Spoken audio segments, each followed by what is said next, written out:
Bem-vindo ao Mais CQ Investimento com Cláudio Queiroz. É o fim do MXRF? Qual é a briga que está tendo entre a CVM e o MX? Poderá influenciar isso na indústria dos fundos imobiliários? Antes de tudo, você é um dos quase 500 mil cotistas do fundo? Você tem esse fundo na carteira? Me diz aí. Vou responder essas perguntas para você. Clica aqui comigo, vem!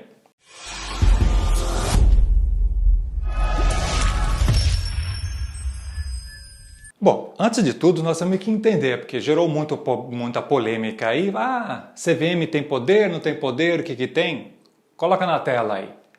Isso que está vendo já é um trecho só, eu fiz um recorte para ficar melhor, é onde a hierarquia do nosso sistema financeiro nacional. Então a CVM está subordinada ao Conselho Monetário Nacional, ela é uma autarquia cujo objetivo ela tem de fiscalizar, normatizar, disciplinar, desenvolver o mercado de valores imobiliários no Brasil. Então é uma autarquia com regime especial vinculado ao Ministério da Economia. Isto é, tem poder, tem que ficar de olho. Então fiscaliza, normatiza e disciplina essa galera toda. E isso é bom. Você vê, ela está olhando agora, a CVM, que se você olhar agora, na hierarquia, ela está CVM seguido de Bolsa de Valores e Bolsa de Mercadorias de Futuro. Então é onde ela regula todo esse processo.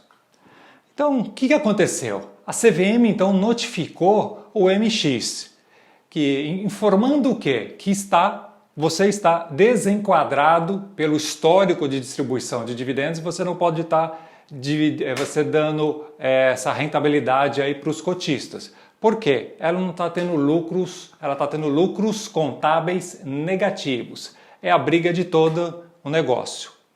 Que na minha visão, ela está correta. Mas, aspas, nós temos que deixar alguns pontos de consideração aqui.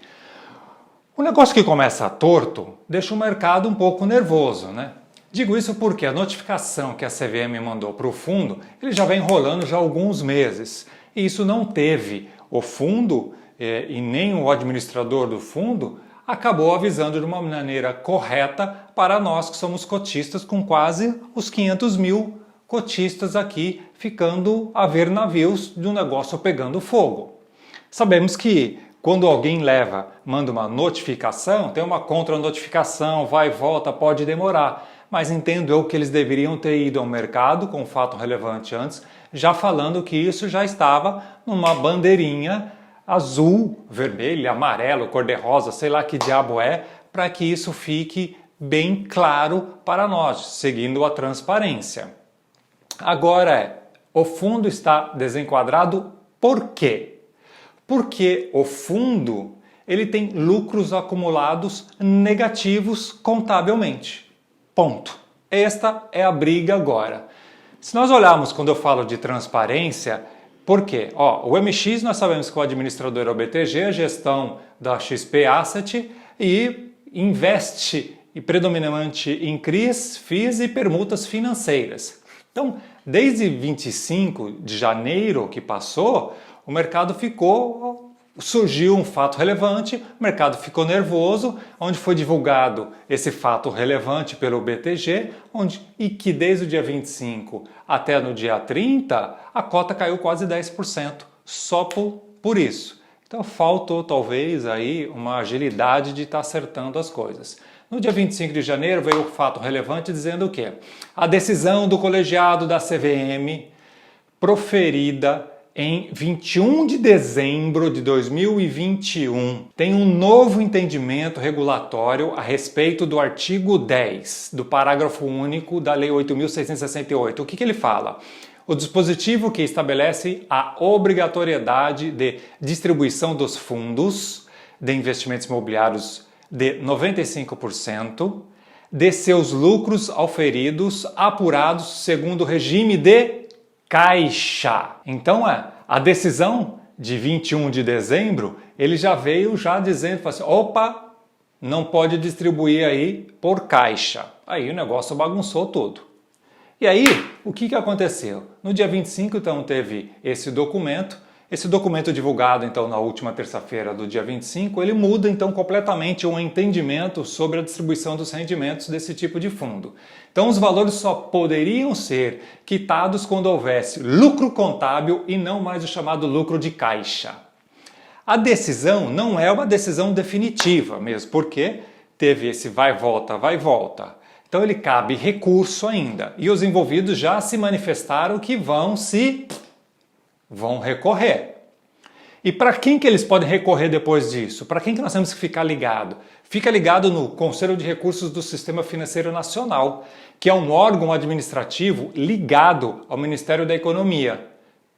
Esse cara é que agora vai chancelar sim ou não. E é isso que você vai ter que ver. Então, nesses vai e volta e vem e briga que aconteceu, muito espertamente, o que o fundo fez? Falou assim, bom, vou perder. Se eu vou perder, o exercício fiscal, que é 2021, vai para o saco, eu não vou poder distribuir e o fundo vai perder bastante. Então, o que o fundo fez? Soltou uma nota.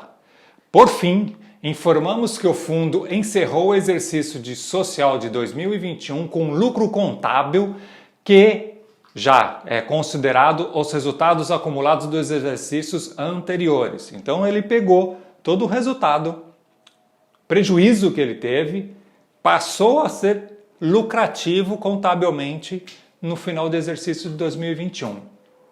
Mágica? Não. O que ele fez? O que eu acho que ele fez? Porque as peças contábeis não foram divulgadas, então não dá para saber. Mas nós temos, por um conhecimento contábil, algumas coisas que podem ser feitas. Você pode melhorar ou piorar o balanço decorrente da maneira que você vai estar classificando as coisas. Nesse caso, o que eu acho que o administrador fez?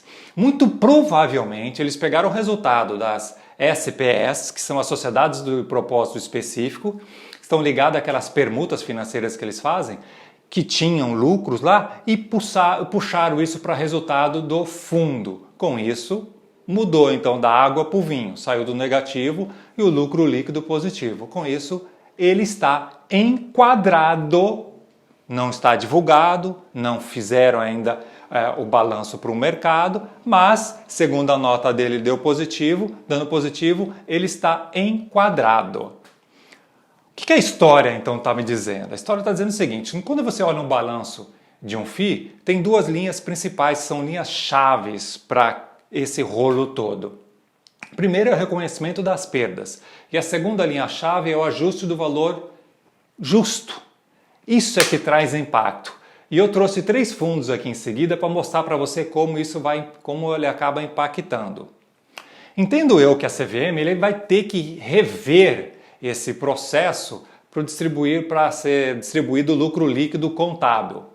Imagina o seguinte, que se ele criasse alguma metodologia tipo as empresas normais, o EBITDA, vamos relembrar o que é o EBITDA? É o resultado da operação de uma empresa. Lucro antes de juros, impostos, depreciação e amortização. Então ele levou essa camada e essa camada virou o EBITDA daqui. Talvez para distribuir, ele ficaria fora, deveria ser expurgado ou algum tipo de ajuste, o ajuste do valor justo. Então talvez se nós colocássemos essa linha, numa linha para baixo, o lucro, com certeza contábil, melhoraria. Então a CVM teria que talvez pensar em alguma coisa deste gênero.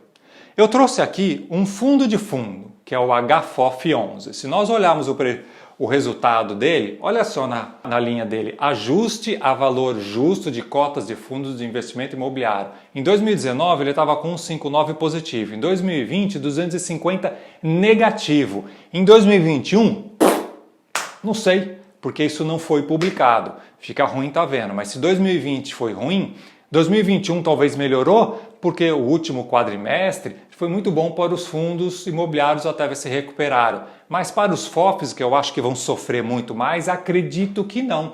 Tanto que se você olhar a linha do prejuízo, ele saiu de um lucro de 2019 de 182, pulou para um negativo de 61,487. Foi para o saco ele. Vamos pegar um outro exemplo, o HGLG11, que é um fundo aí considerado de tijolos. Se você olhar, está com baita lucro. Em 2019, 194, em 2020, 299. Então, lucro. Não vai ter dor de cabeça porque ele está enquadrado, está na regra, continua o jogo. Muito bem, vamos ver um outro tipo? Vamos ver um fundo de papel agora. O fundo de papel, o RDM11, que é o outro queridinho do mercado, um fundo grande também. Então, o que acontece? Olha a linha do lucro líquido do exercício. Ele teve um aumento de 321%, saindo de 48.697, indo para 205.410. Então, ele também teve um lucro. Então, um fundo de papel grande, não sofreu tanto. Então, o que acontece? O que eu acho? Se o fundo estiver com prejuízo, a alternativa de distribuir ele seria através de amortização, uma devolução do seu capital. E isso não seria muito bom, porque o que é isso? Ele tem lá um imóvel, comprou o imóvel, pegou, alugou e ele está distribuindo esses aluguéis. Se ele não faz mais isso, ferrou. O propósito dele foi terra. E se ele começar a fazer essa amortização, você vai ter que mexer no seu preço médio, porque senão seu preço médio vai ficar alto e quando você gerar todo esse processo você vai pagar um baita imposto de renda. Então tem que ficar ligado quando vier essa amortização. E se isso ocorrer, ferrou, já é-se. Se a distribuição realmente é realizada com base no lucro líquido contábil todo esse mercado, eu acredito então que muitos fundos estão fora, estão desenquadrados, e não só o MX que estaria. Então, principalmente aqueles fundos que são pequenos, os FOFs vão sofrer bastante, e alguns de fundos de crise, papéis, também com certeza vão estar desenquadrados. Só não foram notificados. Isso vai ter que ficar de olho então agora para você olhar as peças contábeis que vão estar vindo praticamente de 2021. Vai ter que ficar de olho.